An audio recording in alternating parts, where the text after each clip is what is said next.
Hi, మన technical వినోదం ఛానల్కి స్వాగతం సుస్వాగతం. ఈరోజు మనం వచ్చే నెల మే నెల పింఛన్ల పంపిణీ విధానంలో కొన్ని మార్పులు చేర్పులు విధి విధానాలు తీసుకొచ్చారు. అవి ఏమిటి అని మనం చూసే ముందు ఇంకా మన ఛానల్ని ఎవరైనా సబ్స్క్రైబ్ చేసుకోకుండా ఉంటే తప్పకుండా సబ్స్క్రైబ్ చేసుకోండి. అలాగే మన వీడియోని లైక్ చేయండి. లైక్ చేయడం ద్వారా 10 మందికి మేలు జరుగుతుందని ఆశిస్తున్నాను. ఇంకా వీడియోలోకి వెళ్దాం రండి. మే నెల పెన్షన్ పంపిణీపై ప్రభుత్వం మార్గదర్శకాలని కొన్నింటిని విడుదల చేసిందన్నమాట. ఈ మార్గదర్శకాల ప్రకారం గ్రామ వార్డు సచివాలయ సిబ్బంది ప్రతి నెల మొదటి రోజున పెన్షన్ లబ్ధిదారుల ఇంటి వద్దనే పెన్షన్ పంపిణీ చేయాలని పేర్కొంది. అది మనకు తెలిసిన విషయమే, ఇది ఆల్రెడీ చేస్తూనే ఉన్నారన్నమాట. కాకపోతే దీంట్లో కొన్ని మార్పులు చేర్పులు చేయాలి. ఆ విధంగా ఆ మార్పులు చేర్పులు ఏమిటో చూద్దాం రండి.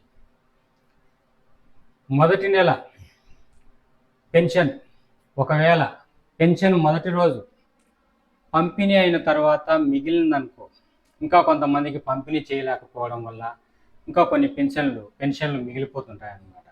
అటువంటి పెన్షన్లు రెండో రోజు మరలా పెన్షన్దారుల ఇంటి వద్దనే పంపిణీ చేయాలని ఉత్తర్వుల్లో స్పష్టం చేసిందన్నమాట. ఒకవేళ 1వ తేదీ ప్రభుత్వ సెలవు దినం అయిందనుకోండి, ఆ ముందు పని రోజు పెన్షన్ పంపిణీ చేయడం జరుగుతుంది.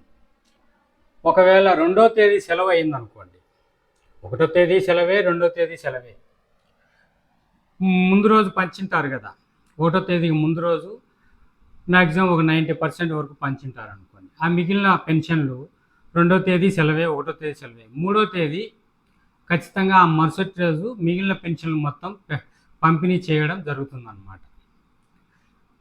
ఎవరైనా పెన్షన్దారులు ఒక నెల పెన్షన్ తీసుకోకపోతే తదుపరి నెల 2 నెలల పెన్షన్ను తీసుకోవచ్చు అన్నమాట. ఒకేసారి తీసుకోవచ్చు. ఒకవేళ 2వ నెలలో కూడా పెన్షన్ తీసుకోలేదనుకోండి, 3వ నెలలో ఖచ్చితంగా ముందు 2 నెలల పెన్షన్తో కలిపి తీసుకునేదానికి కూడా ఆప్షన్ ఇవ్వడం జరిగిందనమాట. అదేవిధంగా పెన్షన్లు ప్రతి నెల 1వ తేదీ ఉదయం 6 గంటల కల్లా పెన్షన్దారుల ఇంటి వద్దనే పంపిణీ చేయబడుతుంది. మొదటి రోజు సాయంత్రం పెన్షన్ పంపిణీ కాగా మిగిలిన పెన్షన్దారులు 2వ నెల మరియు 3వ నెల పెన్షన్ తీసుకొని పెన్షన్దారుల ద్వారా పెన్షన్ పంపిణీపై వారి మొబైల్కి మెసేజ్ పంపించడం కూడా జరుగుతుంది. పెన్షన్ ప్రతి నెల 1వ తేదీ ఉదయం 6 గంటలకే పెన్షన్దారుని ఇంటి వద్దనే పంపిణీ చేస్తారు. మొదటి రోజు సాయంత్రం పెన్షన్ పంపిణీ కాగా మిగిలిన పెన్షన్దారులలో 2వ నెల మరియు 3వ నెల పెన్షన్ తీసుకోకుండా ఉండే పెన్షన్దారుల ద్వారా పెన్షన్లు పంపిణీపై వారి మొబైల్కి మెసేజ్ కూడా పంపించడం జరుగుతుంది. ఒకవేళ పెన్షన్దారుడు ఇంటి వద్ద అందుబాటులో లేడనుకోండి, లేకపోతే లబ్ధిదారుడి సౌకర్యార్థము panchayat secretary, welfare and education assistant గ్రామ సచివాలయంలో 2వ రోజు మధ్యాహ్నం 2 గంటల నుంచి 5 గంటల వరకు సచివాలయంలో అందుబాటులో ఉండి పెన్షన్ పంపిణీ చేయాలి అని కూడా తీర్మానం చేశారనమాట. ఒకవేళ పెన్షన్దారుడు ఇంటి వద్ద లేక వాళ్ళు వచ్చిన సమయాన్ని లేడనుకోండి, పక్క రోజు మధ్యాహ్నం 2 నుంచి 5 గంటల లోపల పంచాయతీ ఆఫీస్లోనే panchayati welfare and education assistant అక్కడే ఉండి ఎవరెవరికి ఇవ్వలేదో వాళ్ళకు పెన్షన్లు కూడా పంపిణీ చేయడం జరుగుతుంది. ఈ విధంగా చేయాలని ఆర్డర్ కూడా వేశారనమాట. ప్రభుత్వం ఆర్డర్ వేసిందనమాట. పెన్షన్దారులు ఎవరైనా 2వ రోజు మధ్యాహ్నం 2 గంటల నుంచి 5 గంటల లోపల వాళ్ళు గ్రామ వార్డు సచివాలయంలో సందర్శించి పైన చెప్పిన విధంగా నేను చెప్పాను కదా, అధికారులను సంప్రదించి వారి పెన్షన్లు కూడా పొందవచ్చు, వాళ్ళ పెన్షన్లు కూడా తీసుకోవచ్చు అన్నమాట. అదేవిధంగా ఆంధ్రప్రదేశ్ ప్రభుత్వము ఎన్టీఆర్ భరోసా పింఛన్ పథకానికి సంబంధించి ఒక 2 ముఖ్యమైనటువంటి కీలకమైన నిర్ణయాలు కూడా తీసుకున్నారు వాళ్ళు. అవి ఏంటని నేను ఇప్పుడు చెప్తాను చూడండి. 1, దివ్యాంగ విద్యార్థులకు ప్రభుత్వం శుభవార్త చెప్పింది. అదేంటంటే ఇకపైన వాళ్ళు పింఛన్ తీసుకోవడానికి ప్రతి నెల వాళ్ళ ఊళ్ళకు రావాల్సిన అవసరం లేదు. వాళ్ళు ఎక్కడైనా చదువుకుంటూ ఉంటారనమాట. వాళ్ళు ప్రతి నెల పింఛన్ కోసము వాళ్ళు వాళ్ళ ఊరికి రావాల్సిన అవసరము లేదనమాట. అదేవిధంగా మే 1 నుంచి దివ్యాంగ విద్యార్థులకు పింఛన్ డబ్బుల్ని ప్రభుత్వం డీబీటీ విధానం ద్వారా నేరుగా వారి బ్యాంక్ అకౌంట్లోకి డబ్బులు జమ చేయడం కూడా జరుగుతుంది. నేరుగా వాళ్ళ బ్యాంక్ అకౌంట్లోకి డీబీటీ విధానంలో చేస్తారనమాట. డీబీటీ అంటే డైరెక్ట్ బెనిఫిట్ ట్రాన్స్ఫర్, దీన్నే డీబీటీ అంటారనమాట.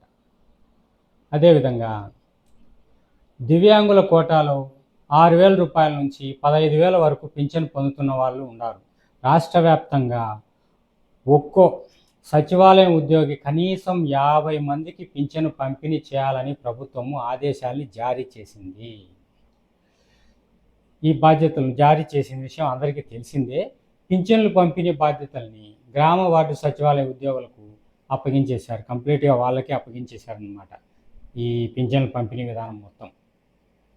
అదేవిధంగా ఎన్టీఆర్ భరోసా పింఛన్ పథకాన్ని ప్రభుత్వం ప్రచార విధానంలో కూడా చేర్పించి అదేవిధంగా పింఛన్ల పంపిణీలో నాణ్యతను కూడా పెంచాలని చెప్పేసి వాళ్ళు, అదేవిధంగా పింఛన్ తీసుకునే వాళ్ళు సంతృప్తి స్థాయిని మెరుగుపరిచే దానికోసం కూడా పింఛన్ పంపిణీని మొబైల్ అప్లికేషన్లో దాన్ని కొన్ని మార్పులు కూడా చేశారనమాట. ఆ మార్పులు ఏవనేది నేను ఇప్పుడు చెప్తాను చూడండి. మే 1 నుంచి దివ్యాంగ విద్యార్థుల పింఛన్ డబ్బుల్ని ప్రభుత్వం ద్వారా డీబీటీ విధానం ద్వారా నేరుగా వాళ్ళ బ్యాంక్ అకౌంట్లోకి డబ్బులు జమ చేయబడుతుంది. పింఛన్ పంపిణీలో అవకతవకలు జరగకోకుండా కొత్తగా L1RD స్కానర్లను గ్రామ వార్డు సచివాలయాలకు కూడా పంపిణీ చేసింది ప్రభుత్వం. మొబైల్ యాప్లో చెల్లింపులు ఉదయం 6:30 గంటల నుంచి ప్రారంభించి సాయంత్రం 7 గంటల కల్లా చెల్లింపులు పూర్తి చేస్తారనమాట. పింఛన్ పంపిణీ మొబైల్ అప్లికేషన్లో ఆడియో, ఇప్పుడు పింఛన్ ఇస్తారు కదా, పింఛన్ ఇచ్చినప్పుడు వాళ్ళకు ఒక 20 సెకండ్లు వాళ్ళు ఎలా సాటిస్ఫాక్షన్ అయినారా లేదా అనేసి ఒక 20 సెకండ్లు వాళ్ళ ద్వారా ఆడియో రికార్డింగ్ కూడా తీసుకుంటారు వాళ్ళు. ఇది స్టార్టింగ్లో చిత్తూరు ఇంకా కర్నూలు జిల్లాలో ప్రవేశపెట్టడం జరిగిందనమాట. పింఛను పంపిణీ చేసే అధికారులు ఈ వృద్ధ పింఛన్దారులకు ముందుగా నమస్కారాలు తెలియజేయాలన్నమాట. పింఛన్దారుల సంతృప్తి స్థాయిని మెరుగుపరచడానికి పంపిణీ ప్రక్రియలో పింఛన్దారుల కోసం ఆడియో సందేశాన్ని వినిపించాలి. పింఛన్దారుల ఇంటి వద్దకే పింఛన్ల పంపిణీ, పింఛన్దారుల ఇంటి దగ్గర నుంచి 300 మీటర్ల కంటే ఎక్కువ దూరంలో పింఛను పంపిణీ జరిగినప్పుడు పింఛన్దారుల ఇంటి నుండి పంపిణీ చేయు ప్రదేశం మధ్య దూరం మొబైల్ అప్లికేషన్లో కూడా చూపించబడుతుంది. ఇది కూడా కొత్తగా వాళ్ళు తీసుకొచ్చిన అప్డేట్ అనమాట. పింఛన్లు పంపిణీ చేసే అధికారులు 300 మీటర్ల కంటే ఎక్కువ దూరంలో పింఛన్ పంపిణీ చేయదలిచిన కారణాలు కూడా మొబైల్ అప్లికేషన్లో నమోదు చేసి పంపిణీ చేయాలి. ఇది ప్రభుత్వానికి తెలియజేయాలి, ఎందుకు అంత దూరం పోయి ఇచ్చాము పింఛను అనేసి. దానికి సంబంధించిన కారణాన్ని కూడా వాళ్ళు నోట్ చేయాల్సి ఉంటుంది అన్నమాట ఈ మొబైల్ అప్లికేషన్లో. ఈ పెన్షనర్ ఇంటి నుంచి 300 మీటర్లు దాటి పెన్షన్ పంపిణీ చేస్తున్నట్లయితే ఏదో కొన్ని కారణాలు చెప్పాలి, ఆ కారణాలు సెలెక్ట్ చేసుకోవాలి. దానికి సంబంధించి కూడా కొన్ని ఆప్షన్స్ మొబైల్ అప్లికేషన్లో ఉంటాయి. వాళ్ళు కొన్ని ఆప్షన్స్ అనేది నేను చెప్తాను చూడండి. వాళ్ళు హాస్పిటల్కి వెళ్ళి ఉండొచ్చు, లేదంటే ఏదైనా ఓల్డేజ్ హోమ్లో ఉండొచ్చు, లేదంటే ఏదైనా ఆఫీస్ పని మీద వెళ్ళుండొచ్చు, లేదంటే స్కూల్కి కూడా వెళ్ళిండొచ్చు. డిజేబుల్డ్ స్టూడెంట్స్ ఉంటారు కదా, వాళ్ళు స్కూల్కి కూడా వెళ్ళిండొచ్చు. అదేవిధంగా ఏదైనా సిగ్నల్ ప్రాబ్లం వల్ల కూడా వాళ్ళకి ఏదైనా ఫోన్ చేసి వాళ్ళు ఎక్కడున్నారని తెలుసుకోవాలా అని అనుకుంటే తెలుసుకోలేకపోవడం అనమాట. సిగ్నల్ ప్రాబ్లమ్స్ వస్తాయన్నమాట. అటువంటి ఏదైనా కానీ కొన్ని ఆప్షన్స్ అనేది ఇస్తారు. ఆ ఆప్షన్లో వాళ్ళు ఏ ఆప్షన్ అని వాళ్ళు టైప్ చేసి దాన్ని కూడా మెన్షన్ చేయాల్సి ఉంటుందన్నమాట. పింఛను పంపిణీ చేసే అధికారులు కొన్ని నియమాల్ని పాటించి పింఛన్దారులకు అత్యంత సంతృప్తికరంగా పింఛన్లు పంపిణీ చేయాలని కూడా ఆదేశించడం జరిగింది. మొదటి రోజే 99% పంపిణీ పూర్తి కావాలి.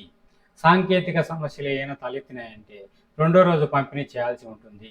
పంపిణీ సమయం పొడిగింపు ఇవ్వబడదు, అంటే 2 రోజులే అన్నమాట. పంపిణీ సమయం పొడిగింపు ఇవ్వబడదు అన్నమాట.